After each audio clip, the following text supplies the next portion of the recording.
d'aller voir nos enfants et de leur parler chacun à sa manière. Donc ça, c'est une chose. Pour des raisons techniques, je viens de mettre en marche l'enregistrement, donc je vais juste répéter le point. Donc la Torah nous dit qu'il y a 4 enfants, et ce qui veut dire qu'ils ont chacun des questions différentes auxquelles on doit répondre de manière différente. Donc c'est encore une fois pour souligner le fait que les enfants sont différents, les enfants ont des questions différentes, des réactions différentes, et qu'on a besoin d'adresser chaque enfant en fonction de sa personnalité, de son caractère, etc.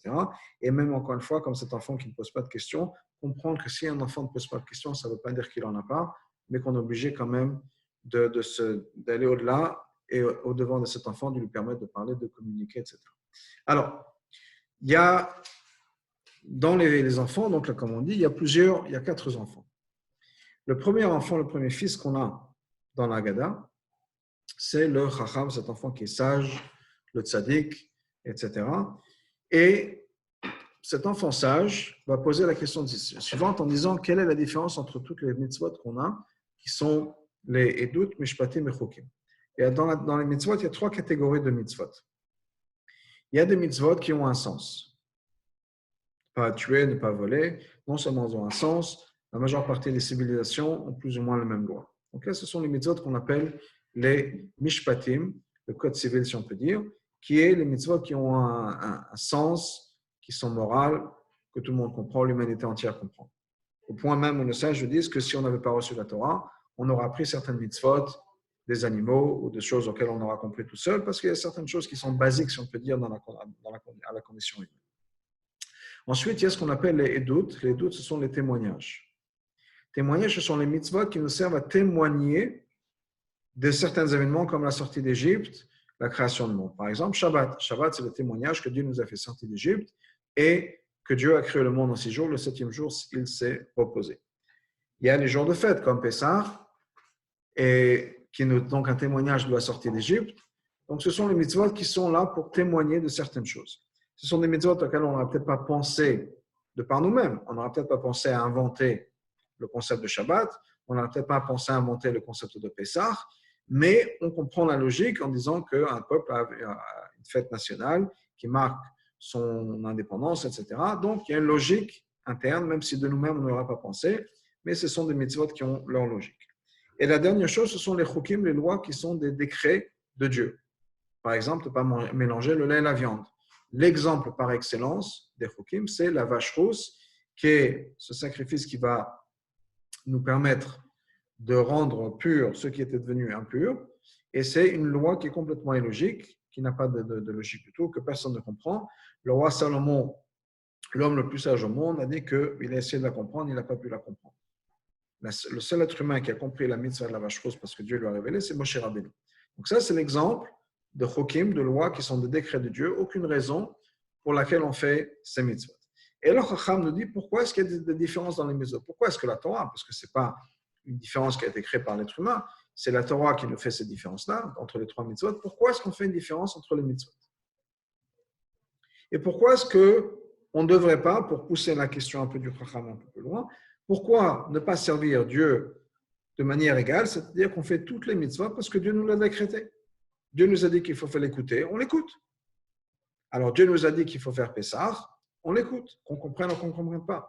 Dieu nous a dit qu'il faut faire la vache rousse, Dieu nous a dit qu'on ne mélange pas le lait et la viande, on le fait. Dieu nous a dit qu'il ne faut pas voler, il ne faut pas tuer, on le fait. Pourquoi introduire des différences entre les mitzvot? Au bout du compte, la mitzvah, c'est la volonté de Dieu. Pourquoi faire des différences? Donc, c'est cet enfant qui est conscient des différences dans les choses, mais qui est pur dans le sens où il voudrait quand même faire en sorte que sa relation avec Dieu, c'est une relation qui est pure, c'est une relation où il n'y a que Dieu qui compte. Pourquoi est-ce qu'on rentre dans les différences? Pourquoi faire des différences au niveau des mitzvot? C'est une question importante, question que les sages débattent à plusieurs moments et sur des mitzvahs différentes, mais qui est encore une fois une manière pure de voir les choses qui dit pourquoi faire des différences. On est dans une relation avec Dieu, pourquoi faire la différence au niveau des mitzvahs? Et la réponse qu'on donne, et ça, c'est le message qu'on a besoin de faire passer à nos enfants aussi, pour nous, puisqu'encore une fois, l'éducation des enfants, ça passe par nous. Si on n'est pas éduqué nous-mêmes, on ne peut pas leur faire transmettre un message, on peut leur faire transmettre que le message que nous connaissons. Donc, le message et la réponse au Chacham, c'est quoi? C'est que c'est vrai qu'il y a des différences. Peut-être qu'au bout du compte, tout est la volonté de Dieu. En théorie, c'est parfait. Mais le problème avec ça, c'est que pour 99,9 des gens, faire les mitzvot uniquement parce que Dieu nous l'a commandé, nous l'impose, ça exclut la majeure partie de ma personnalité. Parce que moi, en tant que personne, je ne peux m'identifier qu'avec les choses que je comprends. Je peux accepter tout. Je peux accepter de ne rien comprendre, je peux accepter que la volonté de Dieu, je peux accepter de faire les mitzvot, même si je ne comprends pas. Mais si je ne fais les mitzvot que par acceptance, je ne peux pas m'identifier avec ces mitzvot. Je ne peux pas trouver ma personne, ma personnalité, ma place dans les mitzvot. Quelle est ma place? Quelle est ma relation personnelle avec les mitzvot? Quelle est ma relation personnelle avec Dieu? J'en ai pas. Il ne s'agit pas de moi, il s'agit de Dieu. Dieu est le patron. Dieu veut qu'on fasse ci, qu'on fasse ça. J'écoute.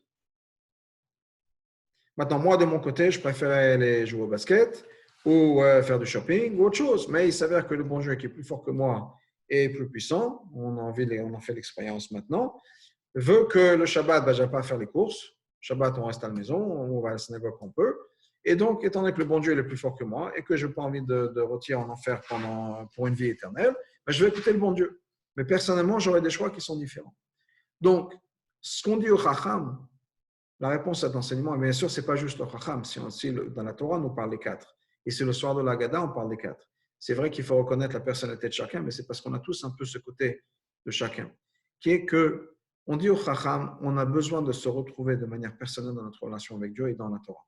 Ça ne suffit pas d'accepter les mitzvot parce que c'est le bon Dieu qui nous l'a dit. Il faut trouver sa place personnelle dans les mitzvot et dans la Torah, dans le judaïsme. Pour donner un exemple, bientôt c'est Pessah. Est-ce qu'on fait Pessah parce que j'y trouve une satisfaction personnelle? Ou bien je le fais comme ça parce que c'est comme ça, c'est une galère, c'est une angoisse, mais c'est comme ça. Ma mère faisait ça, ma grand-mère faisait ça, ça fait 3000 ans qu'on fait ça, c'est pas moi qui vais arrêter la chaîne. Mais franchement, c'est une angoisse. Ce message-là, ce n'est pas le message qu'on veut donner au Chacham. Le message qu'on veut donner au Chacham, c'est que c'est vrai que personnellement, peut-être je trouve que c'est une angoisse, mais j'ai besoin de dépasser ça, j'ai besoin de développer une relation personnelle avec Dieu et les mitzvot. Et donc, Dieu a fait en sorte que certaines mitzvot, une partie des mitzvot, on puisse les comprendre à 100%, on puisse s'identifier avec ces mitzvot à 100%. C'est-à-dire que je puisse trouver ma place à moi, personnellement, au jour d'aujourd'hui, dans les mitzvot et dans ma relation avec Dieu. Il y a des mitzvot qu'on va comprendre en partie, comme les fêtes, comme Shabbat. Il y a des mitzvot qu'on ne va pas comprendre, ce n'est pas grave.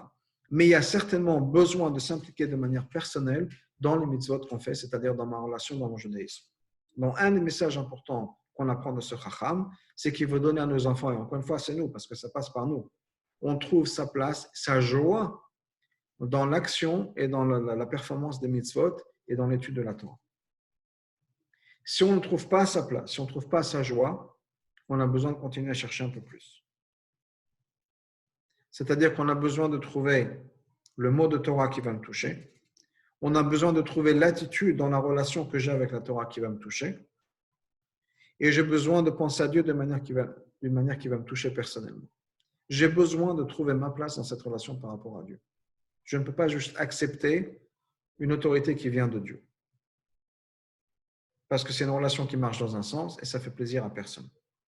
Imaginez, c'est vrai dans un mariage, c'est vrai dans une famille, etc., que vous parliez avec quelqu'un, ça peut être avec votre mari, s'il y a des hommes qui écoutent avec leur femme, et que c'est toujours oui, ce que tu veux, ce que tu veux. On sort, oui chérie, si tu veux.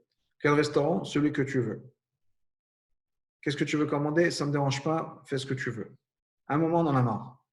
Parce qu'on n'a pas l'impression de parler avec quelqu'un. C'est une relation qui va dans un seul sens. On ne peut pas avoir une relation, on sait toujours ce que tu veux, comme tu veux, moi ça ne me dérange pas. Même si c'est vrai. Mais on a envie d'avoir une relation avec quelqu'un qui est impliqué personnellement, qui a une envie et qui a un intérêt dans cette relation. Si cette personne démontre aucun intérêt dans la relation, on nous perd, de l'autre côté, on perd l'intérêt dans la relation. Et c'est la même chose par rapport à notre relation avec Dieu. Si à chaque fois que Dieu nous dit quelque chose, c'est oui, ce que tu veux, comme tu veux, chérie, il n'y a pas de problème, ce que tu veux, ce que tu veux, ce que tu veux, à un moment, on en a marre. Pourquoi? Parce que ça veut dire qu'on n'est pas impliqué personnellement dans cette relation. Je ne vais pas penser, je ne vais pas faire l'effort mental de penser à ma relation avec Dieu. Je vais être là pour écouter. Tu me dis ce que tu veux, je le fais. De prendre moi l'initiative d'aller chercher des choses qui pourraient te faire plaisir à Dieu dans cette relation, dans le contexte de cette relation, ce n'est pas mon problème. Je ne suis pas assez intéressé, je ne suis pas assez impliqué pour prendre le risque. Alors, c'est vrai que des fois, c'est risqué. Parce que si, par exemple, vous avez votre mari qui essaie de vous aider à la maison, qu'à chaque fois qu'il essaie de le faire, vous faites des critiques, à un moment, il va s'arrêter. Donc, il va revenir à « dis-moi ce que tu veux que je fasse. Et dis-moi comment tu veux que je le fasse. » Parce que si moi, je prends l'initiative, tu vas être en colère. Et si je ne prends pas l'initiative, que je t'écoute, mais que je le fais à ma manière, tu vas te mettre en colère. Donc, c'est vrai qu'à ce moment-là, à un moment, ça va s'arrêter. Mais si ce n'était pas comme ça, et Dieu ne va pas se fâcher, Dieu n'est pas comme ça. Donc, de prendre l'initiative, de vouloir faire des choses pour Dieu, c'est montrer qu'on est impliqué dans la relation. Donc, déjà, le premier message qu'on a besoin de transmettre à nos enfants, qui est le message du Chacham, c'est qu'on a besoin d'être impliqué dans la relation par rapport à Dieu. Et ce que ça veut dire aussi derrière, et ça va automatiquement ensemble, c'est qu'on doit trouver une joie dans cette relation avec Dieu. Et que si la relation avec Dieu, c'est juste un fardeau, un poids, une corvée, parce que Dieu nous impose des choses auxquelles on n'est pas intéressé, bien sûr qu'on ne va pas trouver aucune joie dans cette relation avec Dieu, parce qu'on n'est pas impliqué personnellement. Donc, pour trouver une joie avec la relation avec Dieu, on a besoin d'être impliqué personnellement, on a besoin de s'y retrouver. Comme je disais tout à l'heure, pour donner un autre exemple, si on est, à chaque fois qu'on dit à notre mari, est-ce que tu veux sortir? C'est oui, quel est ton restaurant? Ce que tu veux, chérie? Qu'est-ce que tu veux commander comme tu veux, chérie? À un moment, on perd l'intérêt. Et si de l'autre côté, on voit qu'on a quelqu'un qui est intéressé et qui prend l'initiative, ça fait plaisir. Et il y a une joie qui se met en place de savoir qu'on est écouté, aimé, qu'il y a la personne qui prend l'initiative. Donc, c'est la même chose. Notre relation avec Dieu, c'est une relation où on doit trouver une joie, une satisfaction dans notre relation avec Dieu. Pas un fardeau. Alors, c'est vrai qu'il y a des fois des choses qui sont pas difficiles que d'autres, des fois des choses qui sont compliquées, il y a des fois des choses sur lesquelles on fait même si on n'a pas très envie, parce que ça fait partie de la relation. Comme il y a des mitzvot qu'on fait par intérêt, il y a des mitzvot qu'on fait parce qu'il faut le faire, même qu'on comprenne ou qu'on ne comprenne pas. Ça fait partie de la relation, ça fait partie du package, on peut dire. Comme dans une relation, comme dans un couple, il y a des choses qu'on comprend, qu'on ne comprend pas, mais on accepte tout.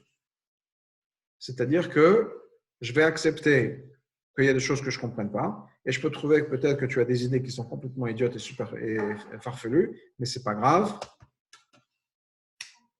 Mais de l'autre côté, on a donc le besoin d'avoir une partie dans laquelle on est impliqué personnellement. Donc, pour revenir à tout ça, donc le message de Chacham, c'est quoi? Le message, encore une fois, c'est qu'on a besoin de trouver une joie dans la relation, on a besoin de trouver sa place dans la relation, et on a besoin d'être personnellement impliqué dans la relation qu'on a avec Dieu, avec les mitzvot. Ça, c'est déjà une chose. Donc, quand on a besoin de faire passer ce message à nos enfants, c'est, par exemple pour Pessah, quelle est la partie de Pessah, quelle est la partie du Seder qui te parle le plus, qui t'intéresse le plus, qui te fait le plus plaisir, quel est le moment, le Pessah le plus fun, etc. Donc, développer cette relation qu'on puisse avoir avec la fête, avec la Torah et le mitzvah.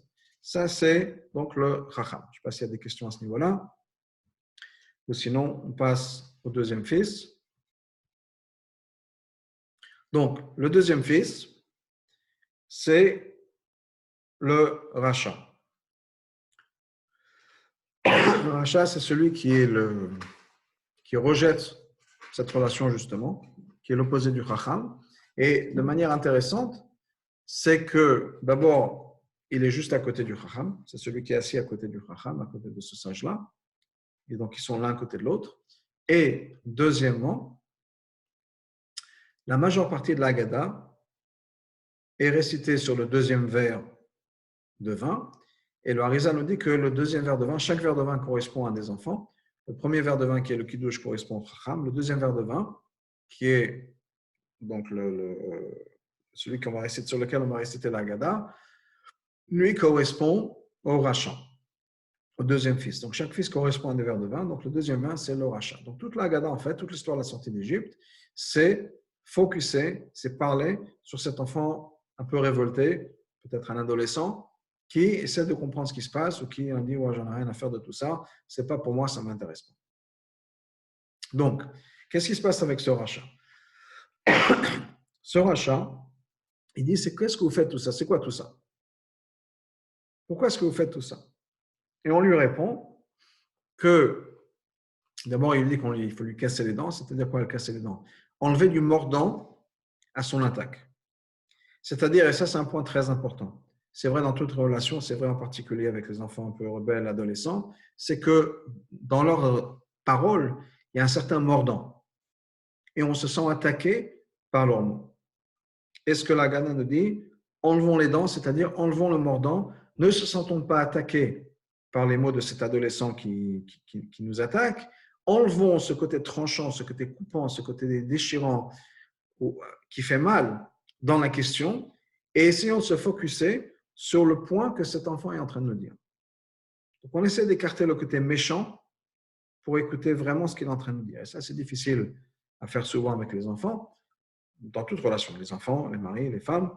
Des fois, on se sent attaqué par les mots, par la tournure de phrase, et on oublie l'essentiel qui est quel est le message, qu'est-ce que cette personne est en train de nous dire.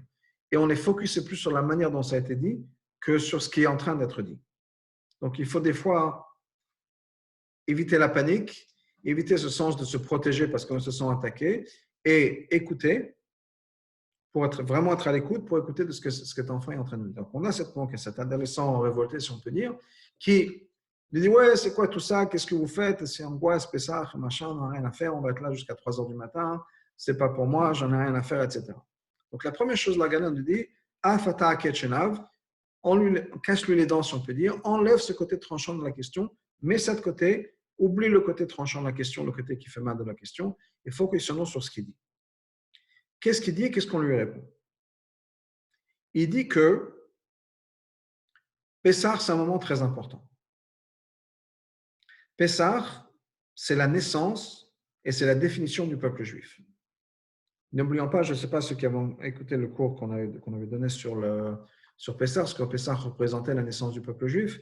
Mais Pessah, comme je disais, c'est la transformation, c'est le passage d'un groupe, une famille de 70 personnes, Jacob et ses enfants, qui est donc les enfants d'Israël qui arrivent en Égypte, un groupe de 70 personnes, et à la sortie de cet exil d'Égypte, c'est le peuple d'Israël. On a transformé ça. Donc un petit groupe qui s'était mis en place, est maintenant devenu une nation. Et ça, Pessah, c'est la naissance du peuple juif. Donc c'est un moment extrêmement important, c'est le début de tout, c'est une révolution qui va changer le monde, puisque le peuple juif a changé le monde. Le peuple juif a donné au monde les 10 commandements, le monothéisme, le respect à la vie, le Shabbat, un jour de repos, etc. Tout un tas de choses. On a transformé l'humanité. Donc, on a eu cette révolution qui s'est mise en place.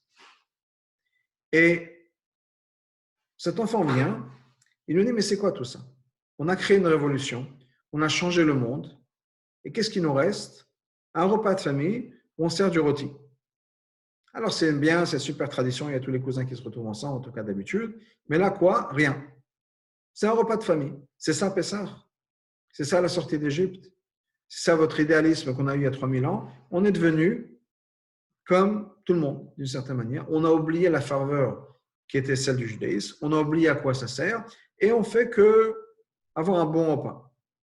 Et c'est ça son attaque, si on peut dire, sa déception, la déception d'un adolescent qui est en train de découvrir le concept d'idéalisme, de découvrir que la vie qu'il avait jusqu'à maintenant, ce n'était pas la vie qu'il aurait voulu avoir. Ce n'est pas la vie qu'il va avoir parce que maintenant les choses vont changer. Il n'est plus cet enfant qu'il était avant. Et il est sur telle manière, il est en transition. Il est déçu de son passé où il sait qu'il faut abandonner et laisser passer son passé. Il n'a pas encore un futur, mais le futur qu'il a en tête, c'est un futur un peu idéaliste. Et même si on a du mal à faire passer ça à ses parents, mais son message, c'est quoi? C'est que c'est le message de tous les enfants, de tous les adolescents. Oui, vous êtes que, si on peut dire, on a oublié les idéaux qu'on avait quand on était jeune, et maintenant, mettre au boulot dodo, et on oublie un peu tout ça. Et si on enlève le mordant des choses, on se rend compte qu'il y a un message très important que cet enfant nous fait passer. C'est un message à nous. Alors, des fois, effectivement, on se sent attaqué. Mais si encore une fois, si on arrive à mettre de côté le mordant des choses et qu'on peut se focaliser sur le message du rachat, c'est quoi? C'est un appel au retour à l'idéalisme et à la pureté des choses de nos idées. Et que c'est vrai que des fois, on a 30 ans, 40 ans, et on a oublié la valeur des choses et les idéaux qu'on avait quand on était plus jeune.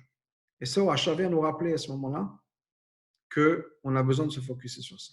Mais il le fait de manière négative en disant « Ouais, c'est que pour vous, ce machin, regardez ce qui vous est arrivé, et ce n'est pas pour moi, moi je ne suis pas concerné par tout ça. » Pour moi, le judaïsme, ce n'est pas faire un repas avec toute la famille et passer la nuit à lire des trucs en hébreu jusqu'à 2 heures du matin. Ce n'est pas ça qui m'intéresse. J'ai d'autres idéaux.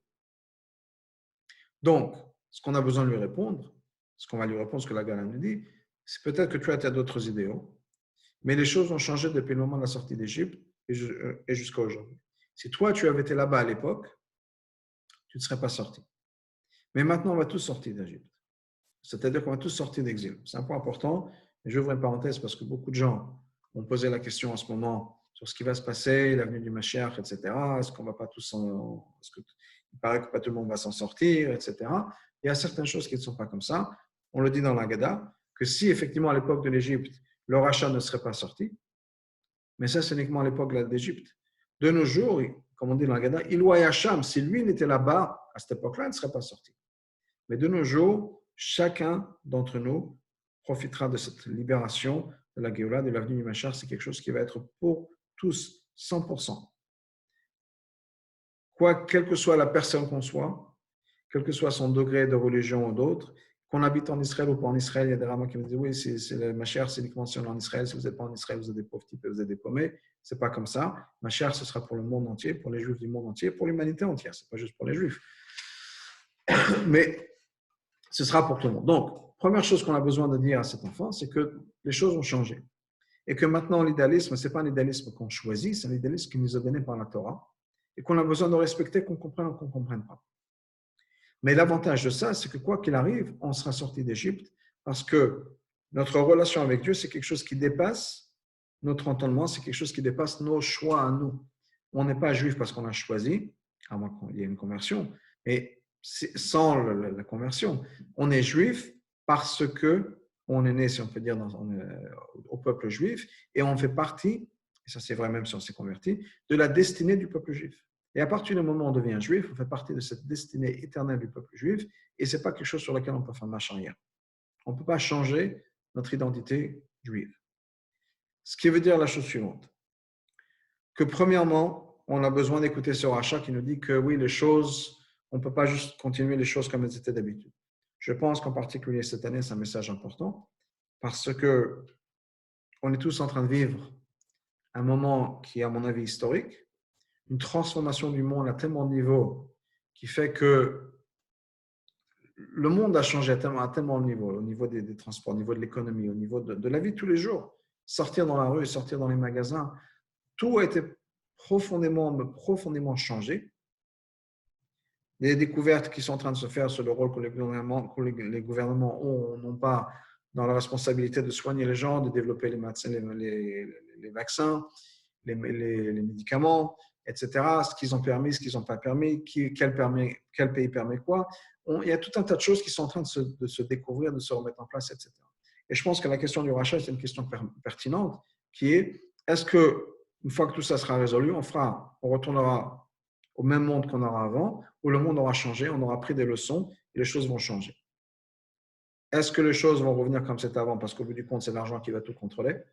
Et donc, c'est toujours plus facile et plus cher, plus économique, si on peut dire, de fabriquer des choses en Chine, même si on est à la merci du prochain virus, même si les médicaments sont produits en Chine et qu'on va quand même prendre le risque, ou bien on va refaire venir des travaux, par exemple, aux États-Unis, même si ça coûte plus cher. Est-ce qu'on sera prêt à payer plus cher pour avoir une certaine marge de protection, ou on n'en a rien à faire, on retourne à ce que c'était avant, comme c'était avant, etc. Est-ce que le monde va changer? Le monde ne va pas changer. C'était la question du rachat d'une certaine manière. Est-ce qu'après la Révolution, on retourne à la vie de tous les jours, ou bien est-ce qu'après la Révolution, il y a quelque chose qui va continuer et devenir permanent, un changement positif, mais permanent? Ça, c'est la question. Je pense encore une fois que c'est une question importante à se poser, à laquelle à réfléchir. Comment est-ce qu'on va changer les choses une fois que tout sera Dieu, si Dieu veut revenir en ordre, etc. Et que, donc, on se retrouvera de l'autre côté de tous ces problèmes. Et que si Mashiach n'est pas là, mais c'est juste une étape, mais on n'est pas encore arrivé à 100%, comment est-ce que les choses vont continuer pour nous? Parce que parmi toutes les préparations, tous les changements qui sont en train de se passer, il y a un changement spirituel profond qui se passe à l'intérieur de chacun de nous. Je pense que beaucoup ont participé à plus de classes ces derniers temps qu'ils l'auraient fait avant. Beaucoup ont récité des Teilim, beaucoup plus qu'on l'aurait fait d'être en normaux. Donc, c'est sûr qu'on a une inspiration spirituelle, un réveil spirituel. Est-ce qu'on va garder ce réveil spirituel après ou bien on va revenir à la vie de tous les jours? Donc, ça, c'est la question du rachat. Quel genre de personne est-ce que nous sommes et comment est-ce qu'on va continuer après? Mais on a besoin d'apprendre ça et on a besoin de gérer ça. Et on a besoin de gérer aussi nos enfants. Donc, on a besoin de dire, le rachat nous dit la chose suivante. Premièrement, on a besoin de rester réel avec nos valeurs. Et c'est quelque chose qu'on a enseigné à nos enfants aussi. Rester réel à nos valeurs. On a besoin aussi d'enseigner à nos enfants, et c'est un message pour nous aussi, que le rachat, la raison pour laquelle le rachat est à côté du chacham, c'est parce qu'il ne faut pas grand-chose pour passer de l'un à l'autre. Donc, on a besoin de faire attention à nos enfants. On a besoin de faire attention que nos enfants qui sont des chacham, on leur donne les bonnes réponses. On leur donne l'affection et l'amour qu'ils ont besoin de recevoir. Parce qu'ils peuvent prendre n'importe quoi pour qu'un enfant passe de l'un à l'autre. Donc, on a besoin de faire attention à leurs relations, à leurs amis. On ne peut pas contrôler tout, mais on a besoin de les éduquer à faire les bons choix dans la vie. Donc, c'est notre message du Chacham, qu'on a une responsabilité d'éduquer nos enfants à faire les bons choix dans notre vie. Et on a aussi besoin, puisque c'est, encore une fois, comme je disais, toute la Gada s'adresse plus ou moins au rachat, on a besoin de faire en sorte que nos enfants sachent qu'on est là pour eux. Et que quoi qu'il arrive, ce sont nos enfants. Donc, il n'y a pas besoin de tout jeter, de tout se mettre en colère, ou si pour une raison ou autre, il y a quelque chose qui les dérange, ils jettent tout. Non. Ils peuvent être dérangés par quelque chose, ils sachent qu'on est là pour eux, qu'on peut en parler, comme on le fait le soir de la Gada, on parle, on raconte, ça marche pas, on a d'autres questions, peut-être que la semaine prochaine, demain soir, tu comprendras mieux, c'est pour ça qu'on fait 2 CDR. Peut-être que l'année prochaine, parce que chaque année, on parle de ça, il n'y a pas de souci, mais on est là pour toi, quoi qu'il arrive. Et on a encore besoin d'enseigner quelque chose d'autre, qui est qu'une des raisons pour laquelle le Chacham et le Racha sont l'un à côté de l'autre, il y a une leçon pour le Racha, mais il y a une leçon pour le Chacham aussi. On a une responsabilité par rapport aux gens qui nous entourent, que ce soit nos enfants ou les autres. Et si on est l'enfant sage, on a une responsabilité de chercher les enfants qui sont un peu moins sages, qui ont une relation plus compliquée avec leur judaïsme, avec leurs parents, et de les aider. On doit être là les uns pour les autres ici. Donc, je reviens au message du rachat. Le message du rachat, c'est quoi? C'est que d'abord, on a besoin d'être réel avec nos valeurs. C'est vrai. On a besoin de se focuser sur le point que les enfants font, pas juste sur la manière dont c'est dit. Il faut un peu fermer les yeux sur la manière dont c'est dit des fois et se focuser sur le vrai message. Donc, des fois, il faut enlever le mordant de la question et se focuser sur le message. Et ensuite, on a besoin d'enseigner aux enfants qu'il faut faire attention parce qu'on peut glisser d'un l'un à l'autre, on peut glisser du chacham au rachat, et que si on a la chance d'être le chacham, il faut s'inquiéter et s'occuper des enfants qui sont autour de nous, des gens qui sont autour de nous, qui sont le rachat. Un autre message à enseigner à nos enfants. Ensuite, on va passer au tam, cet enfant simple. Cet enfant simple, à l'opposé du chacham, c'est un enfant qui ne voit pas de différence dans les choses. Comme je disais tout à l'heure, le chacham, c'est l'enfant qui voit les différences. Il y a des doutes, des mishpatim, des chokim. Pourquoi est-ce qu'il y a certaines mitzvot qui sont comme ci, il y a certaines mitzvot qui sont comme ça, etc. Le tam, c'est un enfant qui voit l'unité. Il ne voit que Dieu partout. Il ne voit que la beauté des choses. Cet enfant, on a besoin aussi de lui parler. On ne peut pas se dire « Ah, tout va bien ». C'est un enfant qui voit que le beau, que le bon côté des choses, etc. On a besoin d'adresser cet enfant et de préparer l'enfant à la complexité de la vie. Et de lui dire qu'effectivement, même si... Pardon. Donc, cet enfant qui nous dit que donc, même si les choses apparaissent simples, on a besoin d'être là pour leur expliquer que les choses simples doivent être amenées dans la vie de tous les jours. On ne peut pas détacher la spiritualité, le divin de notre vie de tous les jours. Donc, c'est le message qu'on a à nos enfants, un autre message, qui est qu'on a besoin de faire le lien entre le spirituel, le divin et la vie de tous les jours. Donc, pour répéter ça dans d'autres mots, c'est pas qu'on est deux personnes à la fois, c'est pas qu'on est caché à la maison et pas caché à l'extérieur, juif à la maison, pas juif à la maison. On est bien, on se comporte comme il faut entre nous, mais à l'extérieur de la cellule qu'on choisira, la cellule familiale, la cellule du peuple juif, on ne se comporte pas comme il faut. C'est OK de voler ou d'être malhonnête. On a besoin d'être simple dans le sens d'amener cette unité de Dieu partout dans tous les aspects de notre vie. Donc c'est une honnêteté, une simplicité dans le sens positif du terme, une honnêteté qu'on a besoin d'amener, de partager avec la vie de tous les jours. Je vais raconter une petite histoire. Il y avait une fois une personne qui était un rabbin réformé qui a été voir le rabbi, qui a pris un rendez-vous chez le rabbi, et entre autres dans son audience, il a raconté ça un peu plus tard, il avait posé une question au rabbi. Il a dit, j'ai passé quelque temps à la yeshiva, puisque là où il y a le bureau du rabbi, c'est au 770, c'est aussi là où il y a la yeshiva centrale de Chabad, c'est donc le headquarters, mais aussi la yeshiva. Donc il a dit, voilà, j'ai passé un peu de temps avec les élèves de la yeshiva, je les ai regardés, on a bavardé un petit peu, etc. Mais ils ont quelque chose d'un peu simple dans leurs yeux. Je trouve qu'ils sont simples, pas sophistiqués, et un peu un regard simplet dans leurs yeux. Donc, il a demandé au rabbi ou il a fait cette remarque au rabbi. Est-ce que le rabbi lui a répondu? Ce n'est pas qu'ils sont simples dans le sens simplet. Ce sont des gens qui sont intègres. Intègres dans le sens où ils ne sont pas deux personnes entre une vie spirituelle ou une vie religieuse, si on peut dire, et une vie à l'extérieur de la religion. Ils ne sont faits que d'un seul bloc. Il y a des gens qui sont malheureusement des personnes. Ils sont des êtres humains, si on peut dire, comme tout le monde. À part ça, ils sont juifs. Et à part ça, ils sont juifs religieux. Mais leur relation avec Dieu, leur religiosité, si on peut dire, c'est quelque chose qui est rajouté par rapport au fait que ce soit des gens comme tout le monde. Donc, on a besoin d'être cultivé, on a besoin de faire ci, on a besoin de faire ça. Et au-delà de tout ça, en plus de tout ça, on est aussi quelqu'un de religieux. Donc, on a plus d'obligations que d'autres. Mais ce n'est pas quelque chose qui va fondamentalement déterminer leur vie. Et le tam, cette idée de simplicité du tam, c'est quoi? C'est dire qu'effectivement, on ne fait que d'un seul bloc. On n'est pas deux sortes de personnes en ayant deux sortes de vie. On est une personne, nous sommes des juifs, c'est-à-dire qu'on a une relation avec Dieu, et ça doit être exprimé dans tout. Dans ce que je mange, dans ce que je bois, dans la manière dont je dors, la manière dont je travaille, la manière dont je prie. Tout ça fait partie d'un seul bloc. De la même manière que, disons, pour donner un exemple que j'aime bien, qu'on a mentionné déjà plus tôt, dans une relation, quand on est marié dans un couple, on n'est pas uniquement marié pour les choses qui concernent le mariage.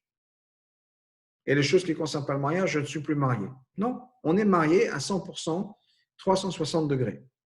Alors, il y a des choses qui, dans le contexte du mariage, sont plus ou moins importantes.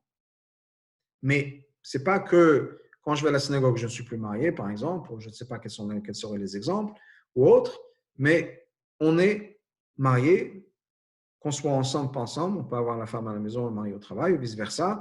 On peut être un dans un pays et l'autre qui est parti pour travailler en France ou en voyage ou n'importe où. On est toujours marié, même si on n'est pas à côté, et on est toujours marié, même si en ce moment, je suis en train d'avoir un sandwich. Donc, c'est une relation qui est à 100%. Et peut-être qu'au moment où je suis en train de manger mon sandwich, je vais penser à ma femme, je dis, est-ce qu'elle a quelque chose à manger? Est-ce que j'ai besoin de m'inquiéter? Pas de m'inquiéter, c'est celle qui me l'a fait, je la remercie. Mais on n'est fait que d'un seul bloc, si on peut dire. On n'est qu'une seule personne, on intègre dans tous les aspects de ma vie. Et la même chose dans la relation qu'on a avec Dieu. C'est quelque chose qui est à 360 degrés, quelle que soit la relation que j'ai, quel que soit le moment où je suis en train de me trouver, je suis dans une relation avec Dieu. Donc ça, c'est ce message qu'on doit faire passer à nos enfants aussi, un message encore une fois pour nous, qui est cette idée de tam, cette idée d'intégrité, et intégrité en particulier dans la relation qu'on a avec Dieu. Et la dernière chose, et ça c'est plus pour les parents, certainement plus pour les parents que pour les enfants, c'est l'enfant chez Noé Dalishol qui ne sait pas poser de questions. Et la manière dont on l'adresse, c'est Aptachlo. Toi, tu dois lui ouvrir la porte. Et toi, la manière dont c'est marqué, en hébreu, il y a une différence entre masculin et féminin. Ce n'est pas ata qui est masculin, c'est at petachlo, toi au féminin. C'est-à-dire qu'il faut approcher cet enfant de manière féminine. De manière féminine, ça veut dire quoi? Douce, pas l'attaquer, pas le forcer à parler, lui donner l'opportunité de s'exprimer. Ça veut dire plein de choses, mais ça veut dire surtout créer un climat dans lequel un enfant peut se sentir confortable de s'exprimer. Des fois, ça va au-delà de soi. Des fois, c'est non seulement créer le climat, mais c'est aider cet enfant. C'est par exemple dire, donner des exemples. Est-ce que tu te sens plus comme ça ou comme ci? Peut-être avec un dessin, en fonction de l'âge de l'enfant. Peut-être en expliquant, en donnant des mots aux enfants. Peut-être des images, peut-être des couleurs. Quelle que soit la manière, quel que soit l'âge des enfants. Mais de faire en sorte qu'on soit là d'abord à l'écoute de l'enfant, ça on avait déjà vu plus tôt, mais encore une fois, de créer un climat où l'enfant se sent en confort de parler. Et ça, c'est extrêmement important. C'est extrêmement important, encore une fois, dans toutes les relations. Certainement, les relations entre mari et femme, c'est extrêmement important. Malheureusement, dans beaucoup de couples, qu'on le veuille ou qu'on ne le veuille pas, que ce soit de manière intentionnée ou pas, mais on a souvent, on arrête, si on peut dire, on empêche l'autre de s'exprimer. Encore une fois, ce n'est pas nécessairement qu'on le veuille ou qu'on ne le veuille pas. Des fois, ça peut être complètement par erreur.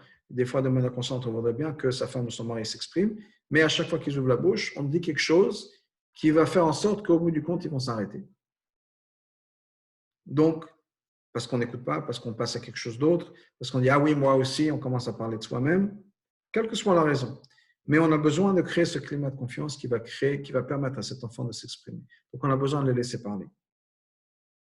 Je sais que c'est difficile en ce moment quand on a des enfants, il y en a plus qu'un qui veut parler tous à la fois, ils sont tous à la maison et on est tous dans la même pièce ou dans le même appartement et qu'ils soient tous en bonne santé, mais c'est difficile de leur donner à chacun la chance de s'exprimer de manière ouverte, sans avoir la pression, etc. Bon, on ne vit pas dans un moment normal, mais encore une fois, de permettre à ces enfants de s'exprimer. Et non seulement de s'exprimer, encore une fois, des fois, il y a des enfants qui ne vont pas s'exprimer. Ça ne veut pas dire qu'il n'y a pas d'angoisse à l'intérieur. Ça veut dire que pour une raison ou une autre, soit ils ne savent pas, soit ils ne veulent pas, soit les deux, s'exprimer. Et peut-être qu'ils ne pensent même pas que leurs sentiments ont une valeur à partager. Peut-être qu'ils pensent que c'est comme ça, que tout le monde est comme ça, que j'ai rien à dire, que j'ai rien à partager. Mais on a besoin d'être là, on a besoin de dire que tu comptes, tes sentiments sont importants et j'aimerais que tu les partages. Encore une fois, il faut créer ce pont entre parents et enfants qui va permettre à cet enfant de se dire qu'il peut partager, qu'elle peut partager. Et encore une fois, ça peut être des fois avec les outils. Aider les enfants avec les mots, les enfants, encore une fois, avec des images, quelle que soit la manière, ou une musique, quelle que soit la manière de s'exprimer, de permettre à ces enfants de s'exprimer. Mais c'est la responsabilité des parents d'aller aider les enfants à s'exprimer, à parler, à communiquer. Et encore une fois, la meilleure manière de le faire, c'est de créer un contexte, de créer un environnement dans lequel un enfant se sent en confiance pour pouvoir s'exprimer. Ce n'est pas quelque chose qui va se faire quand il y a un problème. C'est quelque chose qu'on peut faire quand il n'y a pas de problème. Faire passer des messages pour un enfant sache, tous les jours, il rentre de l'école, maman et papa sont à l'écoute. Papa n'est peut-être pas toujours à la maison, maman non plus, en fonction des familles, en fonction du travail, etc. Mais maintenant, bon, on est tous plus ou moins coincés à la maison, mais papa et maman sont intéressés en ma vie. Ils ont un intérêt personnel en moi et en ce que je fais, en ce qui est important pour moi. Ça les intéresse. Donc, c'est déjà quelque chose d'encourageant. Et ils vont m'écouter. Donc, ce n'est pas juste qu'ils me posent la question. Dès que je commence à ouvrir la bouche, ils me disent ah, il prend le téléphone ou il dit attends 30 secondes, je suis occupé, je fais le dîner, j'ai rien. Et là, on s'arrête net. Donc, c'est demander, s'intéresser, poser des questions, ensuite être à l'écoute. Parce que combien de fois, et on ne fait pas attention peut-être, il faut faire attention dans l'opposé. Combien de fois, dès qu'un enfant commence à parler, ou encore une fois, une époux ou une épouse, dès que la personne commence à parler, on les interrompt, on est interrompu par un coup de fil, on les interrompt parce qu'on a une idée qui ne passe par la tête. Dis, attends 30 secondes, je m'arrête pour remplir de l'essence dans ma voiture, je m'arrête au cleaner, au pressing, j'ai besoin de mettre le repas, on reprend dans 5 minutes et on a perdu le moment. Donc, on a besoin, encore une fois, de se retrouver, de créer cette possibilité de conversation, d'être à l'écoute dans la conversation et de lui permettre à cet enfant de s'exprimer en lui donnant les outils pour que cet enfant puisse s'exprimer. Donc ça, c'est un message donc, de Eno Yudel, la personne qui ne s'est pas posé de questions. Donc, pour résumer un peu tout ça, on a plusieurs leçons qu'on a apprises de de tout. La première chose, on avait dit donc, c'est le Chacham, c'est qu'on a besoin de s'impliquer personnellement dans notre relation avec Dieu, nous et nos enfants. On a besoin de trouver un plaisir dans cette relation avec Dieu, pas juste par la souffrance, pas juste la peur de la punition, pas juste la peur de je ne sais quoi, mais de quelque chose d'agréable. Donc, trouver quelque chose d'agréable, et ça peut être une communication, une conversation à avoir avec nos enfants. Encore une fois, qu'est-ce qui fait plaisir dans Pessah? Qu'est-ce que tu aimes le plus dans Pessah? Et si l'enfant dit le plus que Pessah, c'est qu'on se retrouve ensemble, c'est super. Si ça va être les, je ne sais pas quoi, les Mtsuki, très bien. Qu'est-ce qui te fait plaisir dans cette fête-là, dans la relation, dans la Torah, dans les mitzvot? Une chose importante, donc se retrouver personnellement dans cette relation. Deuxièmement, du rachat, on a besoin de dire à nos enfants qu'on a besoin que chacun a sa place. Il n'y a pas d'enfant qui n'a pas sa place. Chacun a sa place. Pour nous, c'est qu'on avait dit, écoute, enlever ce mordant de la situation et se focuser sur le message de cet enfant et de faire passer le message à cet enfant que cet enfant, on est intéressé, il a sa place à la table du Seder. De l'autre côté, on a aussi à faire attention aux relations, c'est-à-dire que cet enfant ne peut pas glisser d'un endroit à l'autre. Ensuite, pour la personne qui est le simple, on avait dit qu'il faut être intègre, faire passer ce message à nos enfants, le concept d'intégrité dans la vie, intégrité par rapport à notre relation par rapport à Dieu. On n'est pas deux personnes. Dans d'autres cas, on avait donné l'exemple de dire oui, dans cette maison, on ne ment pas, on ne raconte pas de mensonges. Et ensuite, la fois d'après, maintenant, c'est plus d'actualité, mais on va à Disney et on dit aux enfants, devant un moment aux enfants, ou sur l'âge des enfants. Ce n'est pas le message qu'on veut, ce n'est pas le message d'intégrité dont je parle.